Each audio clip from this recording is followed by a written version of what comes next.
রাজধানীর ২১টি হাটে কোরবানির পশু বেচাকেনা শুরু। হাট রাজপথে সম্প্রসারিত হওয়ায় বেড়েছে জনদুর্ভোগ।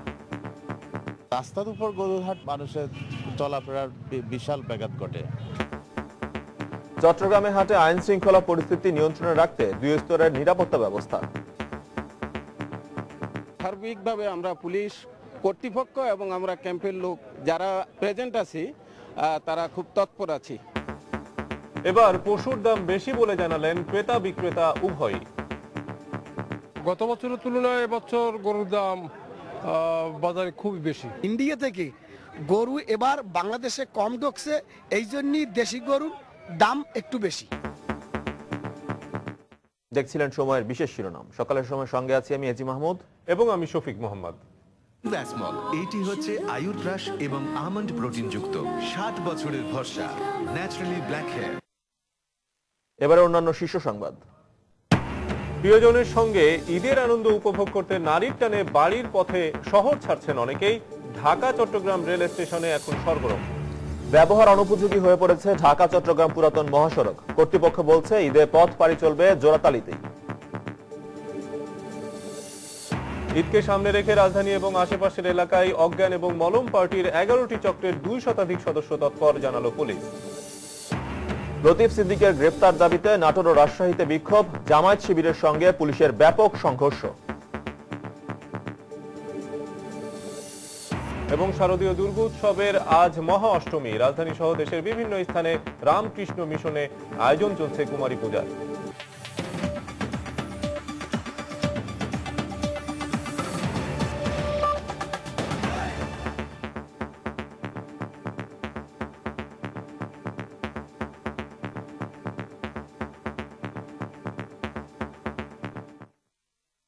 শুরুতেই কোরবানির পশুর হাটের খবর।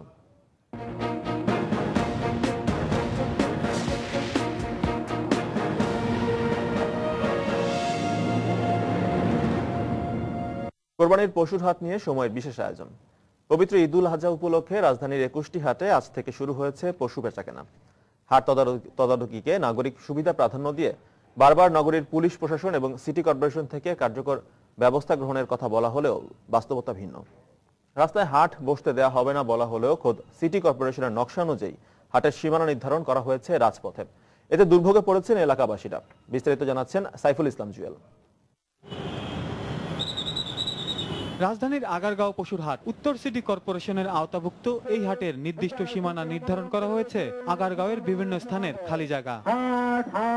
আগারগাঁও এবং মিরপুরের যাতায়াতের সুবিধার জন্য 2 বছরের বেশি সময় ধরে নির্মাণ করা হচ্ছে 60 ফিট প্রশস্ত এই সংযোগ সড়কটি। যানজট এড়াতে রাস্তাটির বিশেষ সুবিধা থাকায় এরই মধ্যে জনপ্রিয় হয়ে উঠেছে সড়কটি। কিন্তু উত্তর সিটি কর্পোরেশনের নকশা অনুযায়ী আগারগাঁওয়ের হাটে অন্তর্ভুক্ত করা হয়েছে গুরুত্বপূর্ণ এই রাস্তাটি। ফলে নাগরিক দুর্ভোগ বাড়বে বলে মনে করছেন এলাকাবাসীরা। আগে এখানকার লোকগুলি সব ওই শ্যামলী হয়ে মিরপুর ঘুরে যাইতে প্রায় 2 ঘন্টা 2.5 ঘন্টা লাগতে হয় দর্শনে যাইতে। রাস্তার উপর গরুর হাট তো যুক্তিযুক্ত হইতে পারে না। এটা তো মানুষের চলাফেরার বিশাল ব্যাঘাত ঘটে। সড়কের উপর পশুর হাটকে সমর্থন করেন কিনা এমন প্রশ্নের জবাবে হাটের ইজারাদারের দাবি, যাতায়াতের ক্ষেত্রে সাময়িক অসুবিধা হলেও কোরবানির পশু কেনায় বিশেষ সুবিধা পাবেন নগরবাসী। এখানে যৌক্তিকতার কোনো ব্যাপার না। এটা কোরবানি পশুর হাট সিটি কর্পোরেশন যেটা ইজারা দিবে, আমি ইজারাদার, আমি সেটা ব্যবহার করব। সীমানা আমাকে নির্ধারণ করে দিচ্ছে, কিন্তু নির্ধারিত সীমানা এখনো তারা আমার ঠিক মতো বুঝাই দিতে পারে নাই। নকশা অনুযায়ী যে প্রতিষ্ঠানটি সড়কের ওপর হাটের অনুমতি দিয়েছে সেই ডিসিসি উত্তরের প্রধান নির্বাহীও একই কথা বললেন ইজারাদারের ভাষায়। নতুন যে 60 ফুট সড়কটি আমরা নির্মাণ করতেছি, এই নির্মাণাধীন রাস্তাকে কিছুটা এই কদিনের জন্য ব্যবহারের জন্য তাদেরকে বলা হয়েছে। পারিপার্শ্বিক কারণে আগারগাঁও হাটটি আমাদেরকে দিতে হচ্ছে। তো এটি যদি পারিপার্শ্বিক কারণে দিতে হয়, কাউকে কাউকে কিছু স্যাক্রিফাইস করতে হচ্ছে। অথচ রাজধানীবাসীর সুবিধার্থে গত রোববার ডিএমপি মিডিয়া সেন্টারে পবিত্র ঈদুল আজহা উপলক্ষে সংবাদ সম্মেলনে ডিএমপি পুলিশ কমিশনার রাস্তার উপর হাট না বসানোর জন্য নিষেধাজ্ঞার কথা বলেছিলেন। রাস্তার উপর যাতে কোনো হাট না বসে আমরা সিটি কর্পোরেশন অনুরোধ জানাবো। সাইফুল ইসলাম জুয়েল, সময় সংবাদ, ঢাকা। এদিকে বন্দরনগরী চট্টগ্রামে ধীরে ধীরে জমে উঠতে শুরু করেছে পশুর হাট। দূর দূরান্ত থেকে বিভিন্ন হাটে আসতে শুরু করেছে পশুবাহী ট্রাক। এদিকে চাঁদাবাজি প্রতিরোধ সহ আইন শৃঙ্খলা পরিস্থিতি নিয়ন্ত্রণে রাখতে হাট কেন্দ্রিক 2 স্তরের নিরাপত্তা ব্যবস্থা নিয়েছে পুলিশ প্রশাসন। বিস্তারিত জানাচ্ছেন ফেরদৌস লিপি। প্রতি বছর কোরবানি ঈদে চট্টগ্রামে ৩ থেকে ৪ লাখ পশু বেচাকেনা হয়। এসব পশুর অধিকাংশই আসে দেশের উত্তরাঞ্চল থেকে। এর মধ্যে বেশি চাহিদা থাকে কুষ্টিয়া ও রাজশাহী থেকে আসা গরুর। এবারও নগরীর সবচেয়ে বড় পশুর হাট সাগরিকায় দেশের নানা স্থান থেকে গরু এনেছে ব্যাপারীরা। আর বেচাকেনার জন্য নেওয়া হয়েছে সব ধরনের প্রস্তুতি। তবে দাম চড়ার কথা বললেন ক্রেতা বিক্রেতা উভয়। গরুর দাম আগের থেকে অনেক একটু বেশি, গাড়ি ভাড়া বেশি, অথবা রাখাল মুনির দাম বেশি, ভুসির দাম বেশি। গতবার কিন্তু যেটা 50 এখন 1 লাখ বলতেছে। মনে হচ্ছে ব্যাপারীরা গরু এখন চাপতেছে না। সব দিকে নিরাপদ ইনশাল্লাহ। আর গরুও প্রচুর আসতেছে, বেনাবুল থেকে আসতেছে, রাজশাহী থেকে আসতেছে, চাপাই থেকে আসতেছে। গরুর পাশাপাশি জমে উঠতে শুরু করেছে ছাগলের বাজারও। তবে এখানেও দাম বেশির অভিযোগ। উপরের বাজার হলো 30,000 থেকে 35,000, আর নিচে ধরেন 10-12,000 টাকা আছে। আগে যেটা ছিল 20,000, এটা এখন হচ্ছে 30,000 এরকম ধরনের। উত্তরাঞ্চল থেকে আসার সময় রাস্তায় গরুবাহী ট্রাকে ডাকাতির আশঙ্কা ব্যাপারীদের। আর এই নিয়ে অনিশ্চয়তার মধ্যে আছেন অনেক ব্যবসায়ী। যথাযথ মানের নিরাপত্তার ব্যবস্থা না থাকায় আমাদের মাঝে মধ্যে আমাদের গরু ডাকাতি হয়ে যায়। আগে তো গাড়ি আমরা সরাসরি রাত্রে নিয়ে আসতাম, রাত্রে আনি না। এখন একবার আনিয়ে আরসে রাখতে হয়, দিনে দিনে আবার আরসে থেকে দিনে দিনে দেখে আনতে হয়। এদিকে হাটে সার্বিক নিরাপত্তায় বিশেষ ব্যবস্থা নিয়েছে পুলিশ প্রশাসন। তবে ব্যাংকগুলো জাল টাকা শনাক্তকরণ মেশিন বসানোর কথা থাকলেও অধিকাংশ ব্যাংকের ব্যানার ছাড়া আর কিছু দেখা যায়নি হাটে। ব্যাপারীরা যাতে নির্বিঘ্নে তাদের ব্যবসা পরিচালনা করতে পারে, এর জন্য সার্বিকভাবে আমরা পুলিশ কর্তৃপক্ষ এবং আমরা ক্যাম্পের লোক যারা প্রেজেন্ট আছি তারা খুব তৎপর আছি। টাকায় কোনো সমস্যা হলে জাল যদি চেক করতে চাই, আমার কাছে আসলে আমি চেক করে দিচ্ছি। এবং এটা কুরবানিদের আগের দিন রাত পর্যন্ত আমাদের এই সার্ভিসটা ওপেন থাকবে। চট্টগ্রাম নগরীতে ছোট বড় প্রায় 18টি পশুর হাট বসেছে। এর বাইরে পাড়া মহল্লায় আরো অন্তত শতাধিক ছোট ছোট গরুর বাজার রয়েছে।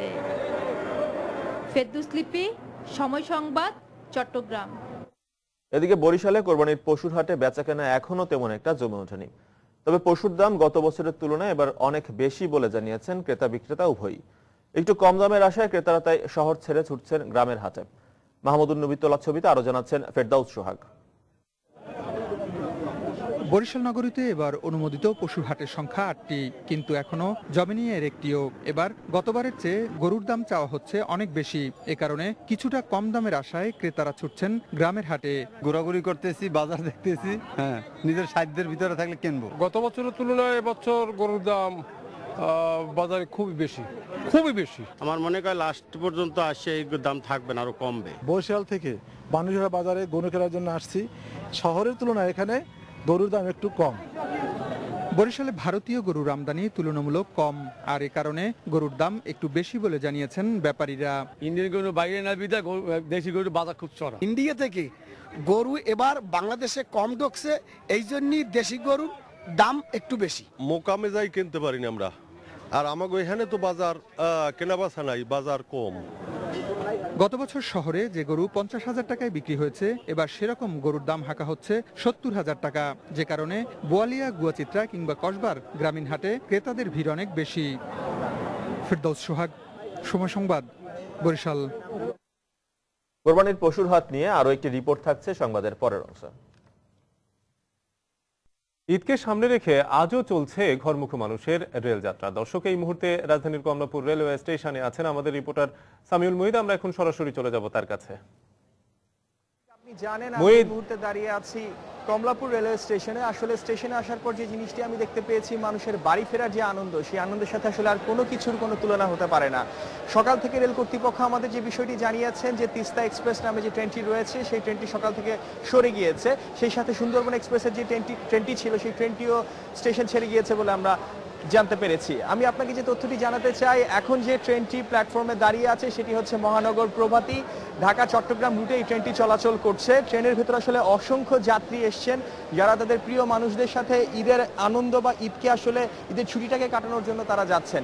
আজকে মহা অষ্টমীর দিন সনাতন ধর্মের যে অনুসারীরা আছেন, তারা প্রত্যেকেই আসলে তাদের যে ধর্মীয় যে রীতিনীতি বা প্রক্রিয়াগুলো আছে, সেই অংশে সেই কাজটুকু করার জন্য তারা তাদের পরিবারের সাথে যুক্ত হতে আসলে তারাও রওনা হচ্ছেন আমাদের সাথে। আমরা এই বিষয়টি আসলে জানতে পেরেছি।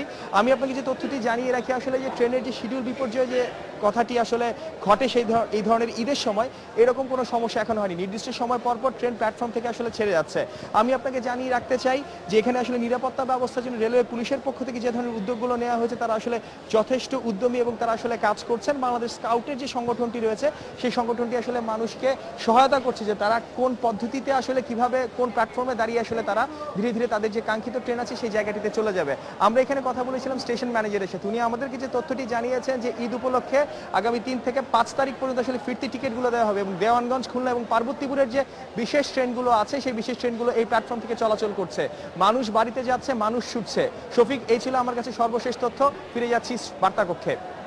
ধন্যবাদ মুঈদ। আমরা ঈদে ঘরমুখো মানুষের খবর জানছিলাম, আমাদের রিপোর্টার কমলাপুর রেলওয়ে স্টেশন থেকে জানাচ্ছিলেন সামিউল মুঈদ। এখন আমরা চলে যাব সেই একই ঘটনা জানতে চট্টগ্রাম রেলওয়ে স্টেশনে। সেখানে আছেন আমাদের রিপোর্টার ফেরদৌস লিপি।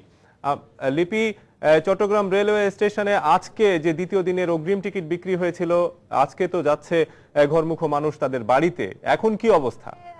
যেমনটি গত সংবাদে বলছিলাম যে ঈদ উপলক্ষে মানুষ দ্বিতীয় দিনের মতো চট্টগ্রাম ছাড়তে শুরু করেছে। তো আমরা দেখেছি যে মহানগর প্রভাতী এবং সুবর্ণ এক্সপ্রেসে যাত্রী চাপ কিছুটা অনেক বেশি ছিল, কিন্তু এখন যে ট্রেনটি আছে চট্টলায় সেটি ঢাকার উদ্দেশ্যে ছেড়ে যাবে, কিন্তু এখানে যাত্রী চাপ অনেকটা কম। এটি 8:40-এর দিকে ছাড়বে বলে আমাদেরকে রেলওয়ে কর্মকর্তারা জানিয়েছে।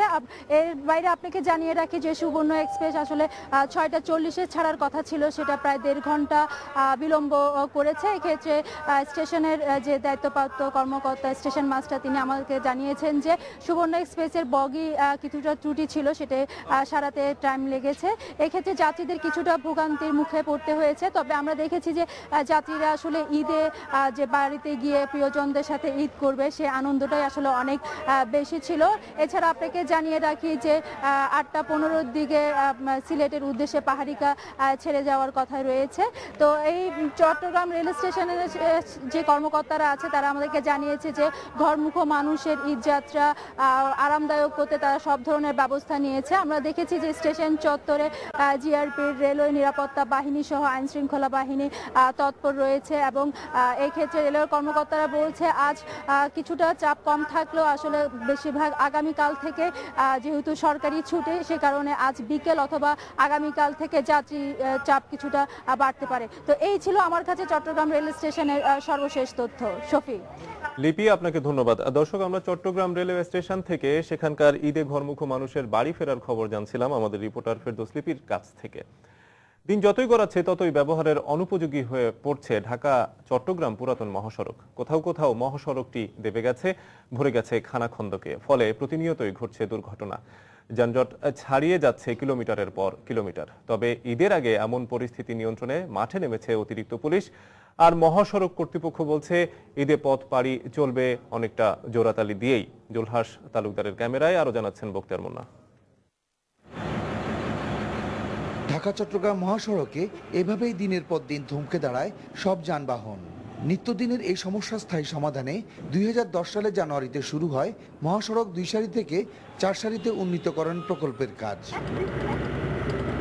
2400 কোটি টাকার এই প্রকল্পটি চুক্তি মোতাবেক শেষ হওয়ার কথা ছিল চলতি বছরের জানুয়ারিতে, অথচ এখন পর্যন্ত কাজের অগ্রগতি হয়েছে মাত্র 50%। এর মধ্যে মহাসড়কের পুরাতন অংশ হয়ে পড়েছে ব্যবহারের অনুপযোগী, ফলে যখন তখন যত্রতত্র বিকল হচ্ছে যানবাহন, ঘটছে দুর্ঘটনা, বাড়ছে যানজট, দুর্ভোগে পড়ছেন যাত্রীরা। ঢাকা থেকে 4 ঘন্টা 6 ঘন্টা হাই স্টেজ 6 ঘন্টা লাগছে, এখন 12 ঘন্টাও লাগে যায়। রাস্তার মাঝখান দিয়ে একটা ড্রেনের মতো হয়ে গেছে, এই ড্রেন থেকে গাড়ি ডাইনে বাই টান মারে। এই রোডে অ্যাক্সিডেন্টের একমাত্র কারণ হচ্ছে এটা। লোকাল বাসগুলো 1টা বাস 8টা বাস আইসা রাস্তার উপরে উঠে দাঁড়িয়ে থাকে, ভিসি দিয়ে অন্য বাস জাম খেয়ে যায়, হর্ন দিল সাইড করে না। এদিকে ফেনীর পুলিশ সুপার জানালেন পরিস্থিতি মোকাবেলায় মহাসড়ক পুলিশের সাথে যৌথ পরিকল্পনা করা হয়েছে। আমরা অধিক সংখ্যক হোন্ডা মোবাইলকে এনগেজ করব। এছাড়া যেগুলো গুরুত্বপূর্ণ মোড় আছে সেখানে আমরা পিকেট, ফিক্স পিকেট এটা দিব। এর বাইরে আমাদের যে মোবাইল গাড়িগুলো থাকবে তারা মনিটরিং করবে। অন্যদিকে 4 লেনের প্রকল্পের ফেনী অংশের আবাসিক প্রকৌশলী জানালেন ঈদে জোড়াতালিতে চললেও এরপর পূর্ণাঙ্গ মেরামতের কাজ চলবে। ঈদের পরে আমাদের পুরাতন রাস্তার মেরামত কাজ পূর্ণাঙ্গভাবে শুরু হবে, তখন ইনশাল্লাহ আর কোনো সমস্যা থাকবে না। ঢাকা চট্টগ্রাম মহাসড়কের সেতুগুলোর টোল প্লাজার হিসেব অনুযায়ী প্রতি 24 ঘন্টায় এখানে ছোট বড় যানবাহন চলাচলের সংখ্যা 24,000-এর বেশি হলেও ঈদের সময় এই সংখ্যা দাঁড়ায় 30,000-এর ওপরে। বক্তিয়ার মুন্না, সময় সংবাদ, ফেনী। ঈদুল আজহাকে সামনে রেখে রাজধানীতে উদ্বেগ, জনখারে বাড়ছে অজ্ঞান পার্টি ও মলম পার্টির তৎপরতা। আইন শৃঙ্খলা বাহিনী বলছে রাজধানী ও আশপাশের এলাকায় 11টি চক্রের 200 শতাধিক সদস্য এই অপরাধের সঙ্গে জড়িত। এদের ধরতে অভিযান অব্যাহত আছে বলেও জানিয়েছে পুলিশ। খান মোহাম্মদ রুমেলের রিপোর্ট। প্রতি বছর ঈদ এলেই বাড়ে অজ্ঞান পার্টি ও মলম পার্টির তৎপরতা, এবারও ব্যতিক্রম নয়। গত কয়েক সপ্তাহ ধরেই বেড়েছে অজ্ঞান করে সর্বস্ব কেড়ে নেওয়ার ঘটনা। পুলিশের তথ্য বলছে গত এক মাসে ঢাকা মেট্রোপলিটন এলাকায় 54টি ঘটনায় অজ্ঞান পার্টির হাতে আক্রান্ত হয়েছেন 58 জন, মারা গেছেন 2 জন। তবে বেসরকারি হিসেবে আক্রান্তের সংখ্যা 200-রও বেশি। 2 সপ্তাহ ধরে আমরা 27 জন অজ্ঞান পার্টির সাথে সংশ্লিষ্ট ব্যক্তিকে গ্রেপ্তার করে আদালতে পাঠিয়েছি। ঈদের সময় এই ধরনের অপরাধ সংগঠনে তাদের তৎপরতা আরো বেড়ে যেতে পারে। তো আমরা আশা করছি আমাদের তৎপরতার মাধ্যমে তাদের তৎপরতাকে আমরা দাবিয়ে রাখতে পারবো। পুলিশ আরো বলছে সাধারণত বাস ও লঞ্চ টার্মিনাল কিংবা রেল স্টেশনগুলোতে অজ্ঞান পার্টির সদস্যরা বেশি তৎপর, তাই সাধারণ যাত্রীদের সচেতন হতে পরামর্শ দিচ্ছেন তারা। তারা এক ধরনের মেডিসিন ইউজ করছে, যে মেডিসিন সাধারণত দীর্ঘদিন ধরে ঘুম হয় না, এই ধরনের ওষুধ তারা ব্যবহার করে পানীয়তে সাধারণত মিশিয়ে থাকে। এখানে কিন্তু কৌশলে ঘটনাটি তারা ঘটায়। তো আমি বলবো যে এই যারা জনসাধারণ আছেন, টাকা পয়সা নিয়ে বিভিন্ন জায়গায় ভ্রমণ করছেন বা মূল্যবান সম্পদ নিয়ে ভ্রমণ করছেন, তারা যদি খাবার গ্রহণে একটু সতর্ক হন তাহলে কিন্তু তাদের খপ্পর থেকে বাঁচতে পারেন। এদিকে র‍্যাব বলছে এই অপরাধ বন্ধে মাঠে রয়েছেন তারাও। গরুর হাটগুলি এবং যে সকল বাস স্টেশন, রেল স্টেশন এবং অন্যান্য যে সকল জায়গায় ল্যান্ডিং স্টেশন এবং ল্যান্ডিং প্লেস যেগুলি আছে, সেখানে কিন্তু বিপুল যাত্রীর সমাগম হয়। সেক্ষেত্রে আমরা আমাদের সকল ব্যাটালিয়নগুলিকেই নির্দেশনা দেওয়া হয়েছে এবং ইতিমধ্যেই কিন্তু তারা কাজ শুরু করেছে। এই র‍্যাব কর্মকর্তা আরো বলেন, শুধু অজ্ঞান পার্টি নয়, ঈদকে সামনে রেখে ছিনতাই, ডাকাতি সহ সব ধরনের অপরাধ বন্ধে বিশেষ টহল শুরু করেছেন তারা। ব্যাটালিয়ন এবং তার খান মোহাম্মদ রুমেল, সময় সংবাদ, ঢাকা। সকালের সময় আরো থাকছে। নাব্যকম ও ডুবোচর বেড়ে যাওয়ায় পটুয়াখালীতে হুমকির মুখে নৌ চলাচল। সাধারণ মানুষের দুর্ভোগের পাশাপাশি ক্ষতিগ্রস্ত হচ্ছে ব্যবসা বাণিজ্য। বাঙালি হিন্দু সম্প্রদায়ের সবচেয়ে বড় ধর্মীয় উৎসব শারদীয় দুর্গাপূজার মহাঅষ্টমী ও কুমারী পূজা আজ সকাল থেকে মণ্ডপে মণ্ডপে চলছে আয়োজন। দর্শক, এই মুহূর্তে রাজধানীর রামকৃষ্ণ মিশনে আছেন আমাদের রিপোর্টার পারমিতা হিম। সরাসরি চলে যাচ্ছে তার কাছে।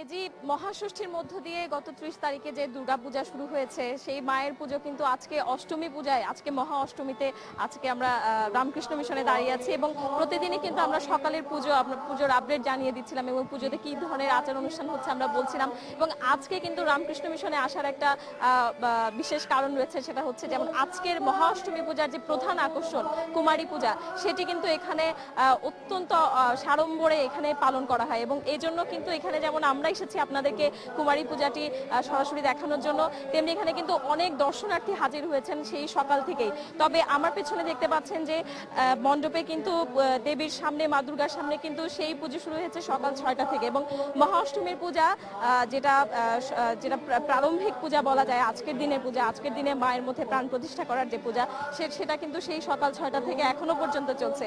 এবং আমরা এখানে যারা দায়িত্বরত আছেন তাদের সাথে কথা বলেছি, ঠাকুর মশাই এবং পুরোহিতদের সাথে কথা বলেছি। তারা বলছেন যে সকাল 10:30টায় কুমারী পূজা শুরু হবে এবং কুমারী পূজা আপনি জানেন যে কুমারী পূজা শুরু হবার আগ পর্যন্ত কিন্তু আমরা কেউই জানি না যে আজকে কে কুমারী হতে যাচ্ছেন বা তার বয়স কত বা তার নাম কি, এগুলো কিন্তু সবকিছুই গোপন রাখা হয় এবং শুধুমাত্র সেই মুহূর্তে যে সময় কুমারী পূজা শুরু হবে তখনই তাকে কুমারী সাজিয়ে এইখানে এই মঞ্চে আনা হবে এবং তাকে কিন্তু আজকে তাকে ভগবান রূপে তার মধ্যে প্রাণ প্রতিষ্ঠা করে তার পূজা করা হবে। তো এই কুমারী পূজার কিন্তু একটা বিশেষত্ব রয়েছে যে ঈশ্বর বা যিনি ভগবান, তার কিন্তু অস্তিত্ব সবখানেই রয়েছে, কিন্তু এই মা দেবী দুর্গার যে এই মহামায়ার যে শক্তি, তা কিন্তু নারীর শক্তি রূপে প্রকাশিত এবং এই কুমারী পূজার বিশেষত্ব এখানে যে এখানে নারীর শক্তিকে কিন্তু সবচেয়ে বেশি প্রাধান্য দেওয়া হয় এবং এই যে কুমারীর মাধ্যমে মায়ের আরাধনা করা বা কুমারীর মাধ্যমে যে ভগবানের পূজা করা, এই বিষয়টি কিন্তু মানুষের মধ্যে ব্যাপক উৎসাহ ফেলায়। কিন্তু এখানে শুধুমাত্র যে হিন্দু ধর্মাবলম্বীরা আছে তা নয়, এখানে কিন্তু অন্য ধর্মাবলম্বী লোকদের মধ্যেও বেশ উৎসাহ উদ্দীপনা দেখতে পেয়েছি, তারা কিন্তু এই পূজা দেখতে এখানে এসেছেন। তো কুমারী পূজা শুরু হওয়া মাত্র আমরা কিন্তু দর্শকদের কাছে চলে যাব এবং আমরা সরাসরি আশা করছি সেই কুমারী পূজা আপনাদেরকে দেখাতে পারবো। এই ছিল আমার কাছে এখান থেকে সর্বশেষ। পারমিতা, আপনাকে ধন্যবাদ। দর্শক, রাজধানীর রামকৃষ্ণ মিশন থেকে অবিলম্বে লতিফ সিদ্দিকীকে মন্ত্রিসভা এবং সংসদ সদস্য থেকে অপসারণ করে গ্রেফতারের দাবি জানিয়েছে ২০ দলীয় জোট। এছাড়া দেশের বর্তমান রাজনৈতিক পরিস্থিতিতে সংকট এড়াতে বিএনপি চেয়ারপারসনের সঙ্গে আলোচনার মাধ্যমে অবিলম্বে নতুন নির্বাচন দেওয়ার আহ্বান জানিয়েছেন ২০ দলীয় জোটের সমন্বয়ক এবং বিএনপির ভারপ্রাপ্ত মহাসচিব মির্জা ফখরুল ইসলাম আলমগীর। গতকাল আলাদা কর্মসূচিতে বক্তব্য রাখেন তিনি।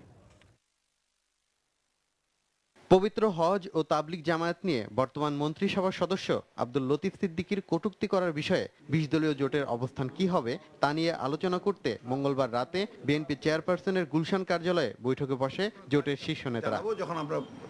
বৈঠকে সিদ্ধান্ত তুলে ধরতে সকালে নয়াপল্টনে বিএনপির কেন্দ্রীয় কার্যালয়ে সংবাদ সম্মেলনের আয়োজন করা হয়। সংবাদ সম্মেলনে বিএনপির ভারপ্রাপ্ত মহাসচিব মির্জা ফখরুল ইসলাম আলমগীর লিখিত বক্তব্যে লতিফ সিদ্দিকীর বক্তব্যের কঠোর সমালোচনা করেন। এই ঘটনায় তাকে মন্ত্রিসভা থেকে অপসারণ ও গ্রেপ্তারের দাবি জানান। ইতিমধ্যে সরকারের বিভিন্ন মহল থেকে লতিফ সিদ্দিকীকে অপসারণের কথা প্রচার করা হচ্ছে।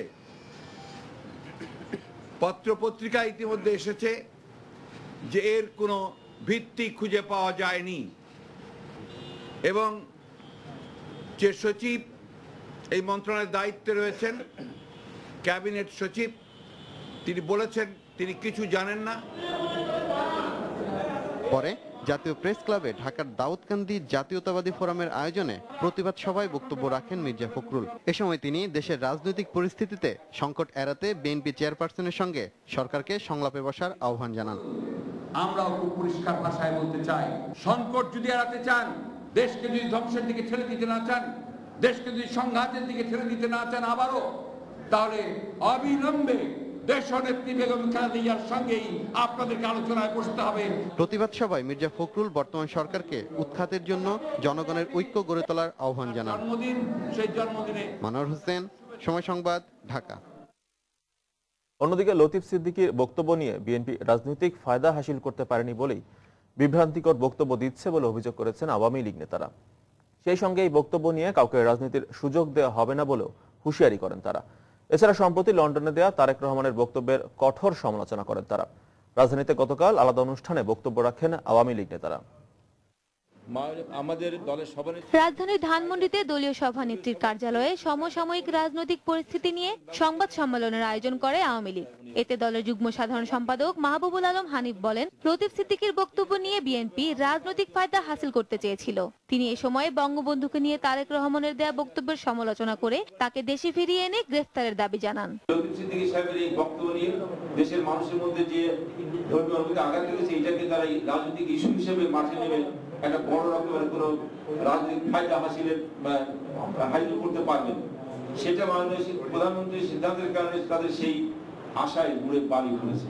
তারেক বাংলাদেশের রাষ্ট্রের জন্ম ও ইতিহাস বিকৃত করে জাতিকে বিভ্রান্ত করার অপচেষ্টা প্রতিনিয়ত চালিয়ে যাচ্ছে। দেশদ্রোহিতার অভিযোগে তাকে অবিলম্বে গ্রেপ্তার করে বিচারের কাঠ করায় দাঁড় করিয়ে দৃষ্টান্তমূলক শাস্তির ব্যবস্থা করার আহ্বান জানাচ্ছি।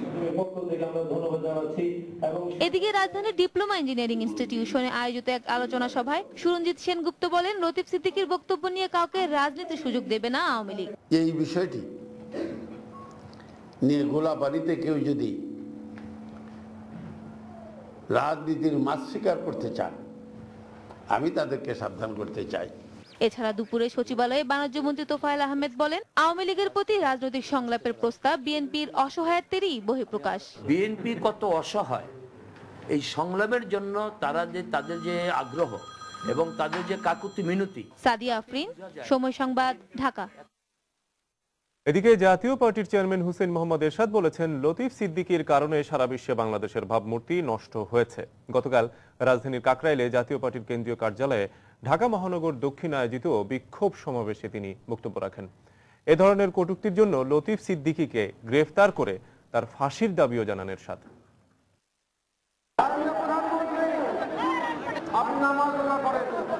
আপনারই মন্ত্রিসভায় যে মানুষটি হজের বিরুদ্ধে কথা বলে সেটা টাকার তার অধিকার নাই। মানুষের জন্য বাংলাদেশের ভাবমূর্তি ক্ষুণ্ণ হয়েছে পৃথিবীতে, সেই মানুষ আপনার দলে থাকতে পারে না। আওয়ামী লীগ থেকে বহিষ্কার করুন, সংসদ থেকে বহিষ্কার করুন। আমাদের সাথে সংসদে করতে পারে না, পবিত্র সংসদে একটা অপবিত্র মানুষ বলতে পারে না। এই মানুষকে বের করে দিন। ফাঁসি দিন, যন্ত্র বিচার করুন। এদিকে ধর্ম অবমাননা ও ধর্মীয় অনুভূতিতে আঘাত দেওয়ার অভিযোগে আব্দুল লতিফ সিদ্দিকীকে আদালতে হাজির হওয়ার নির্দেশ দিয়েছেন চট্টগ্রাম মুখ্য মহানগর হাকিম। গতকাল 3 আইনজীবী দায়েরকৃত 3টি মামলা আমলে নিয়ে এ সমন জারি করা হয়। গতকাল সকালে অ্যাডভোকেট ইফতেখার উদ্দিন মহসিন, অ্যাডভোকেট আব্দুস সাত্তার এবং অ্যাডভোকেট কাউসার পারভিন চট্টগ্রাম মুখ্য মহানগর হাকিম আদালতে উপস্থিত হয়ে আব্দুল লতিফ সিদ্দিকীর বিরুদ্ধে অভিযোগ উপস্থাপন করেন। আদালতে 3 বাদীর বক্তব্য শোনার পর তা জবানবন্দি হিসাবে লিপিবদ্ধ করে মামলাগুলো আমলে নেন। এ সময় 3 বাদীর পক্ষে অন্তত শতাধিক আইনজীবী উপস্থিত ছিলেন।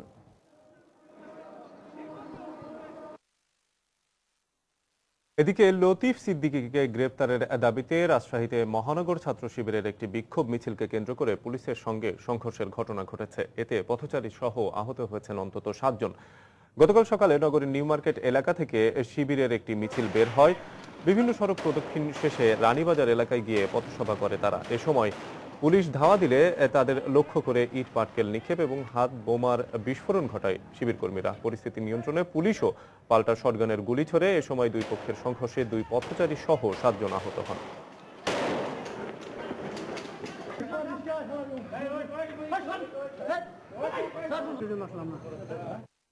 এদিকে নাটোরে জামায়াত শিবিরের বিক্ষোভ মিছিলকে কেন্দ্র করে পুলিশের সঙ্গে ব্যাপক সংঘর্ষ হয়েছে। এতে নাটোরের অতিরিক্ত পুলিশ সুপার মুন্সি শাহাবুদ্দিন সহ বেশ কয়েকজন আহত হন।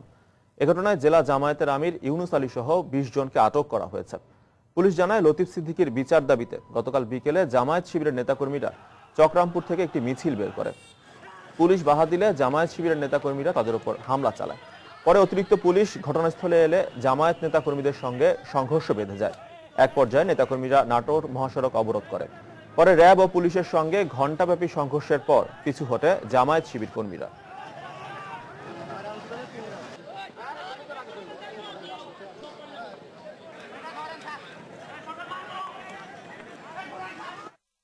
অন্যদিকে লতিফ সিদ্দিকীর সর্বোচ্চ শাস্তির দাবিতে সংবাদ সম্মেলন সহ দেশের বিভিন্ন স্থানে বিক্ষোভ মিছিল এবং প্রতিবাদ সমাবেশ অনুষ্ঠিত হয়েছে।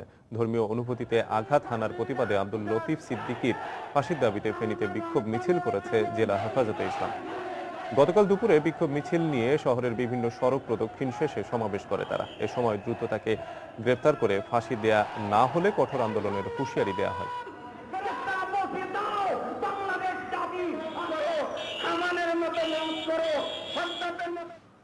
আব্দুল লতিফ সিদ্দিকীকে মুরতাদ ঘোষণা করে তার মৃত্যুদণ্ডের দাবি জানিয়েছেন বরিশালের ওলামারা। দাবি মানা না হলে পরবর্তীতে কঠোর কর্মসূচিরও হুঁশিয়ারি দেন তারা। গতকাল নগরীর বাজার রোড জামিয়া আরাবিয়া খাজা মঈনুদ্দিন মাদ্রাসায় সংবাদ সম্মেলনে এ দাবি জানানো হয়। তাকে মন্ত্রিসভা থেকে বহিষ্কার ও দৃষ্টান্তমূলক। এদিকে আব্দুল লতিফ সিদ্দিকীর দৃষ্টান্তমূলক শাস্তির দাবি জানিয়ে গতকাল সকালে বরগুনার বিভিন্ন এলাকা থেকে মিছিল নিয়ে পৌর সুপার মার্কেটের সামনে জড়ো হন বিভিন্ন ইসলামী সংগঠনের সদস্যরা। পরে মিছিলটি শহরের বিভিন্ন সড়ক প্রদক্ষিণ করে। মিছিল শেষে পৌর সুপার মার্কেটের সামনে সমাবেশের আয়োজন করা হয়।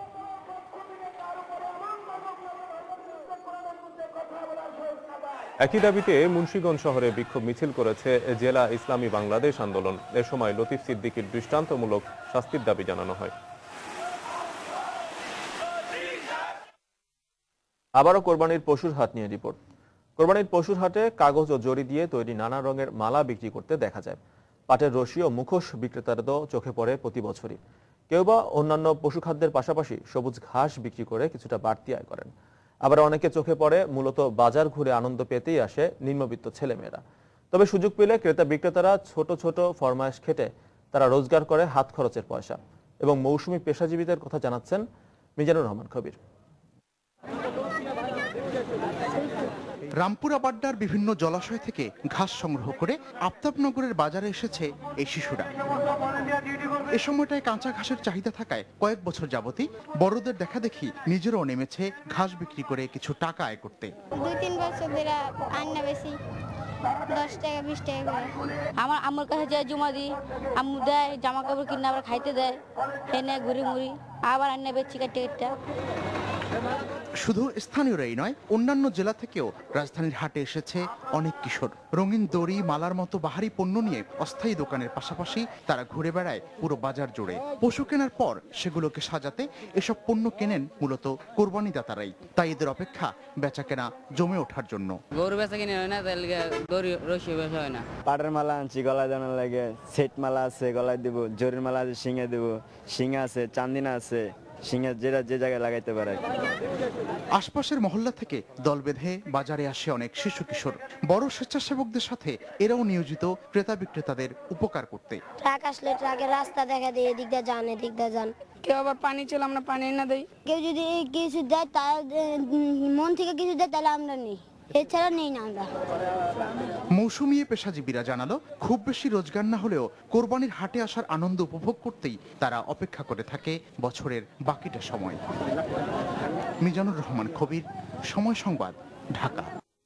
পদ্মা সেতু নির্মাণের দ্বিতীয় শিপমেন্টের প্রথম চালান মাওয়ায় পৌঁছেছে। গতকাল সন্ধ্যায় সেখানে পৌঁছানোর পর 12টি ট্রাক ও 3টি ট্রেইলরে ড্রেজারের পাইপ ও সয়েল টেস্টের যন্ত্রপাতি কুমারভোগ কনস্ট্রাকশন ইয়ার্ডে ক্রেন দিয়ে আনলোড করা শুরু হয়। পদ্মা সেতু বিভাগের নির্বাহী প্রকৌশলী মোহাম্মদ আব্দুল কাদের জানান, চীন থেকে আসা প্রথম শিপমেন্টে সয়েল টেস্টেল কেমিক্যাল বেন্টানাইট ইতিমধ্যেই মাওয়ায় পৌঁছেছে। এছাড়া ঈদের আগেই দ্বিতীয় শিপমেন্টের মালামাল মাওয়ায় যথাযথভাবে পৌঁছাতে সংশ্লিষ্ট 6 জেলার প্রশাসনের সহযোগিতা করেছে।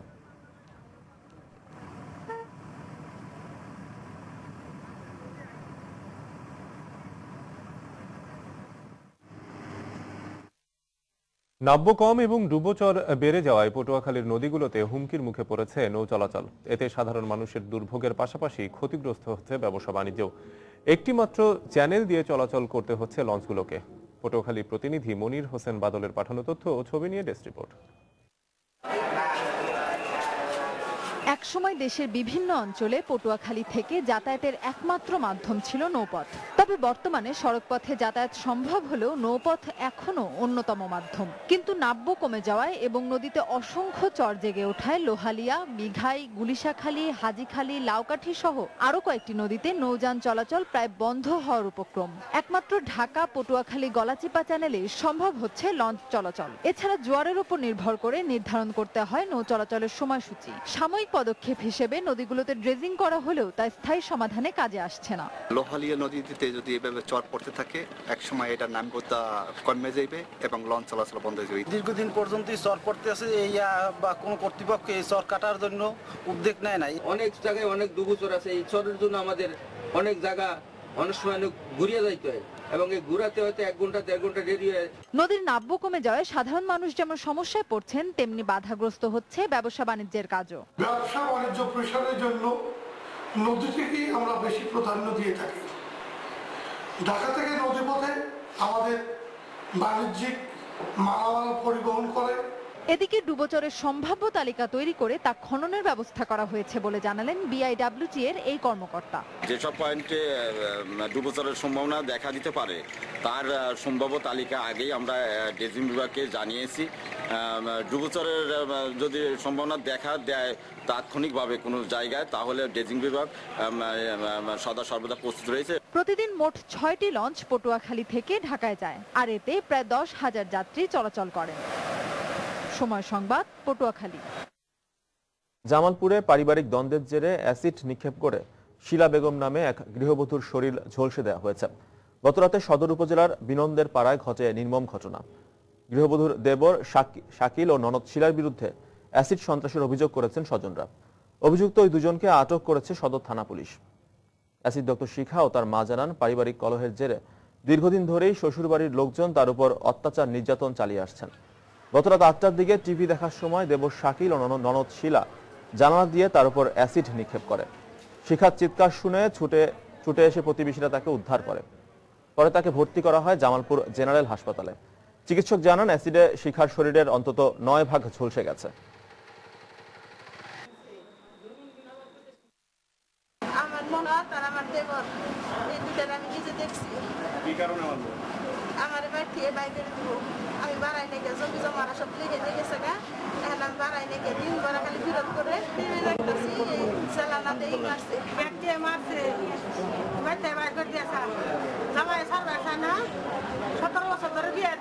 এখন রোগীর অবস্থা স্টেবল, যেহেতু সে প্রাইমারি ট্রিটমেন্টটা ঠিক মতো নিয়েছে, আধা ঘন্টা ধরে পানি দিয়ে ওয়াশ করে আসছে, তাহলে আউট অফ ডেঞ্জার। কতটুকু অংশগ্রহণ? এটা নিয়ার অ্যাবাউট 9 to 10%। বিভিন্ন স্থানে বন্যা আর বৃষ্টির কারণে দেশের অন্যতম পাইকারি কাপড়ের হাট নরসিংদীর বাবুরহাটে জমে ওঠেনি ঈদ এবং পূজার বেচাকেনা। দোকানে নতুন নতুন কাপড়ের পসরা সাজিয়ে বসলেও আশানুরূপ ক্রেতা না পেয়ে অনেকটাই হতাশ ব্যবসায়ীরা।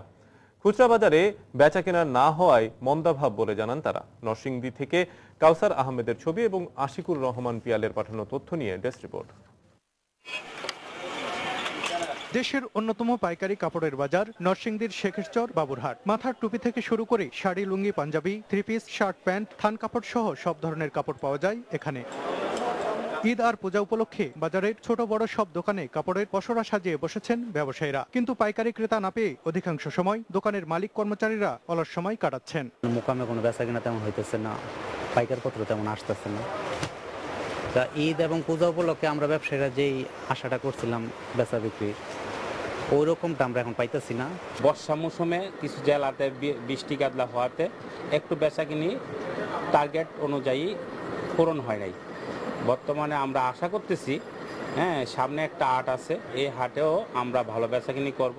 আমরা যে পরিমাণ আশা করছিলাম যে আমরা বছরের 2টা ঈদে আমরা খুব বেশি আশা করি যে আমাদের বিক্রিগুলো ভালো হবে।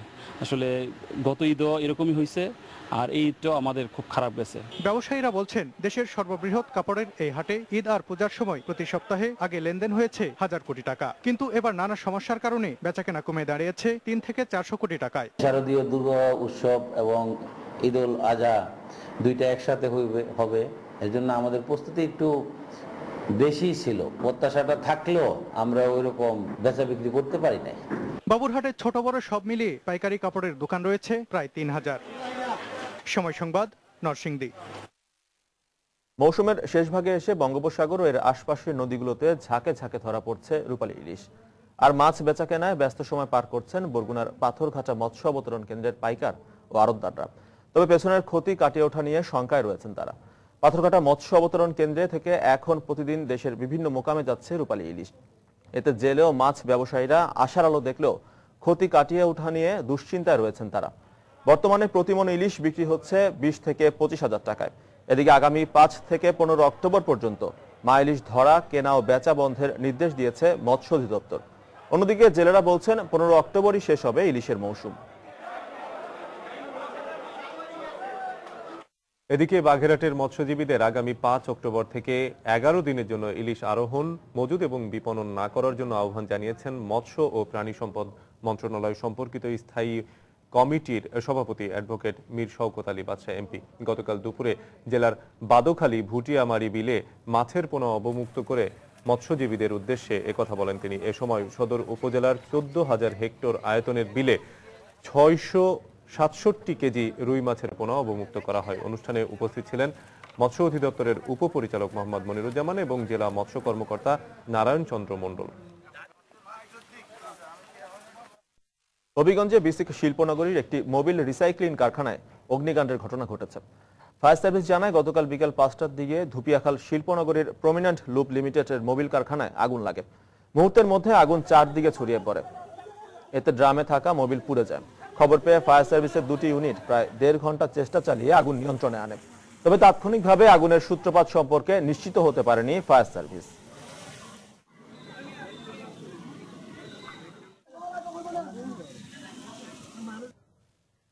আবারও ঘরমুখো মানুষের খবর। নারীর টানে নৌপথে বাড়ি ফিরছেন অনেকে। দর্শক, সদরঘাট লঞ্চ টার্মিনালে এই মুহূর্তে আছেন আমাদের রিপোর্টার সাইফুল রুদ্র। নদীপথে ঘরে ফেরা মানুষের খবর জানতে আমরা এখন সরাসরি চলে যাচ্ছি তার কাছে। রুদ্র। শফিক, আমরা সকাল থেকে সদরঘাট এলাকায় যেমনটি দেখছিলাম যে ঈদ এবং দুর্গাপুজোকে কেন্দ্র করে কিন্তু সকাল থেকেই বাড়ি ফেরা ঘরমুখো মানুষের কিন্তু উপচে পড়া ভিড় আমরা এখানে লক্ষ্য করেছি। আপনারা দেখতেই পাচ্ছেন যে আমাদের পেছনের অবস্থাগুলো কেমন। এখানে কিছুক্ষণ আগে পর্যন্ত অনেক যাত্রীর ভিড় ছিল যারা লঞ্চে উঠে এখন বলা যায় যে জায়গা করে নিয়েছেন। তো লঞ্চে যারা যে যাত্রীগুলো উঠেছেন আপনাদেরকে বলে রাখি যে দূরপাল্লার লঞ্চগুলো কিন্তু এখন এই মুহূর্তে ছেড়ে যাচ্ছে না। এইখান থেকে ঢাকা থেকে চাঁদপুর এবং চর ভৈরবের পাশাপাশি হাইমচর এবং অন্যান্য যে রুটগুলোর লঞ্চগুলো এখানে আছে আমরা দেখতে পেয়েছি এবং কথা বলে জানতে পেরেছি যে 20 থেকে 25টির মতো লঞ্চ বর্তমানে আছে ঢাকা থেকে চাঁদপুর এবং আশপাশের বিভিন্ন রুটগুলোতে যাওয়ার জন্য তৈরি এবং যাত্রীরা জায়গাও করে নিয়েছেন, তাদের আসন নিজ নিজ আসনে তারা বসেছেন। কিছুক্ষণের মধ্যে হয়তো বা এই লঞ্চগুলো ছেড়ে যাবে।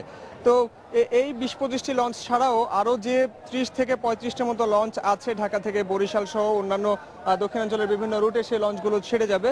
তো লঞ্চ মালিক পক্ষের সঙ্গে আমরা কথা বলেছিলাম যে এই লঞ্চগুলো ছেড়ে যেতে আদৌ কি পরিমাণ সময় লাগবে কিংবা কখন থেকে যাত্রীরা লঞ্চে আসতে থাকবেন এবং তাদের আসনে তারা নিজেরা সেই আসন অনুযায়ী বসবেন। তো তারা আমাদেরকে জানিয়েছেন যে দুপুরের পর থেকে বেশিরভাগ যাত্রী দুপুরের পর থেকে এই লঞ্চগুলোতে আসেন এবং তাদের নির্ধারিত জায়গায় তারা বসেন এবং হচ্ছে এই লঞ্চগুলো যাত্রী সহ বিকেল 5টা নাগাদ ছাড়ে বলে আমাদেরকে জানানো হয়েছে। অধিকাংশ লঞ্চই 5টা এবং 5টা থেকে ছাড়া হয়, কিন্তু কখন আসলে ঠিক ছাড়া হবে বিকেল 5টার পর থেকে নির্ধারিত কোনো সময় ঠিক করা নেই। তবে তারা আমাদেরকে জানিয়েছেন যে বিকেল 5টার পর থেকে দক্ষিণাঞ্চলের খুব দূর দূরান্তের যে রুটগুলো আছে সেই রুটে এই লঞ্চগুলো ছেড়ে যায়। এছাড়া শফিক, আমরা যাত্রীদের সঙ্গে কথা বলেছি যে আসন সংখ্যা অনুযায়ী তারা তাদের লঞ্চে জায়গা করে নিতে কোনো সমস্যা হয়নি, পর্যাপ্ত লঞ্চ আছে এবং এখনো পর্যন্ত যাত্রীরা যা জানিয়েছেন যে পর্যাপ্ত টিকিটের কারণে তাদের কাউকেই আসন পেতে কোনো অসুবিধায় পড়তে হয়নি। তো শফিক, এই ছিল সদরঘাট থেকে এখনো পর্যন্ত থাকে আমার কাছে এই মুহূর্তে তথ্য।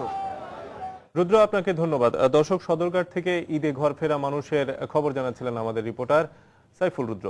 এবার আন্তর্জাতিক প্রসঙ্গ।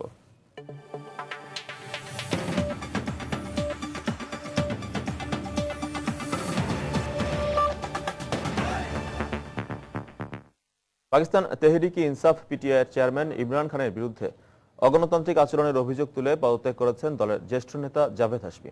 বুধবার মুলতানের নিজ বাসভবনে এক সংবাদ সম্মেলনে হাশমি এ পদত্যাগের ঘোষণা দেন। এই পদত্যাগপত্র ইমরান খানের কাছে পাঠিয়ে দেওয়ার কথা জানা গেছে। সংবাদ সম্মেলনে হাশমি বলেন, ইমরান খানের কাছের মানুষরা ইমরানকে ভুল পথে পরিচালিত করছে। ভণ্ডদের আশ্রয় দেওয়ার কারণেই পিটিআইয়ের দুর্দিন এসেছে। ইমরান আরো বলেন, যদি ভাইস প্রেসিডেন্ট শাহ মাহমুদ কুরেশির সাহস থাকে তবে তিনি যেন পদত্যাগ করে দলের প্রেসিডেন্ট নির্বাচনে লড়েন। এছাড়া প্রধানমন্ত্রী নওয়াজ শরীফ ও মুখ্যমন্ত্রী শাহবাজ শরীফের সঙ্গে হাশমি বৈঠক করেছেন বলেও যে গুজব উঠেছিল তা সত্যি নয় বলে সাংবাদিকদের জানান হাশমি। সরকার বিরোধী বিক্ষোভ চলাকালে প্রধানমন্ত্রীর কার্যালয়ের সামনে পিটিআইয়ের অবস্থান কর্মসূচির ব্যাপারে দ্বিমত পোষণ করায় হাশমিকে কারণ দর্শানোর নোটিশ দিয়েছিলেন Imran Khan. That is probably number 2 or number 3 in the country, but by no stretch of the imagination is the fear of accountability.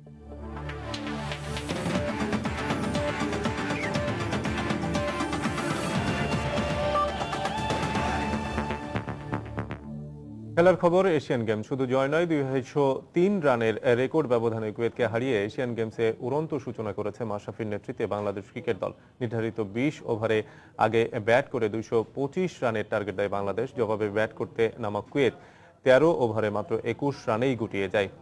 ইনচিয়নের yen Hui cricket গ্রাউন্ডে টসে হারা বাংলাদেশের আনামুল এবং তামিমের ব্যাটে দুর্দান্ত সূচনা করে। সেই একই সঙ্গে ধারাবাহিকতা চলে মিথুন, সাকিব আর সাব্বিরের ব্যাটে। তবে নিচের সারির ব্যাটসম্যানরা সেই ধারা অব্যাহত রাখতে পারলে রান হতে পারত আরো। মিথুনের 25 বলে 59, আনামুলের 18 বলে 38 এবং সাব্বিরের 28 বলে 35 রানের সুবাদে শেষ পর্যন্ত 9 উইকেটে 224 রান করে বাংলাদেশ। জবাবে ব্যাট করতে নামা কুয়েত দেখেছে বাংলাদেশের বোলিং ধার। কুয়েতের ব্যাটসম্যানদের কেউই 2 অঙ্কের ঘরে পৌঁছতে পারেনি। বাংলাদেশি স্পিনারদের কাছে ধরাশয়ী হয়ে মাত্র 21 রানে অল আউট হয়ে যায় তারা। আরাফাত সানি 8 রানে নেন 4 উইকেট, মাহমুদুল্লাহ 1 রানে নেন 3 উইকেট। সেমিফাইনালে বাংলাদেশের প্রতিপক্ষ এখন শ্রীলঙ্কা।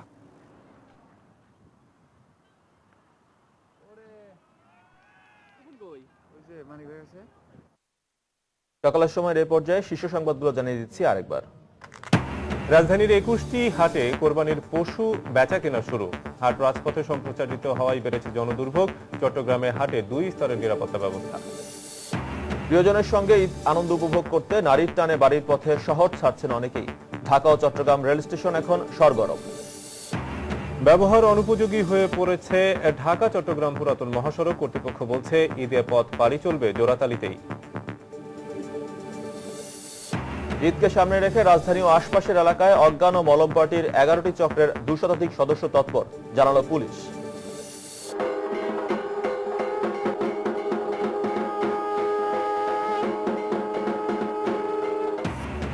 এবং শারদীয় দুর্গোৎসবের আজ মহা অষ্টমী। রাজধানী সহ দেশের বিভিন্ন স্থানে রামকৃষ্ণ মিশনে আয়োজন চলছে কুমারী পূজা। এই ছিল সকালের সময়। যে কোনো খবর পেতে ভিজিট করুন সময়নিউজ.tv আর সঙ্গেই থাকুন সময়।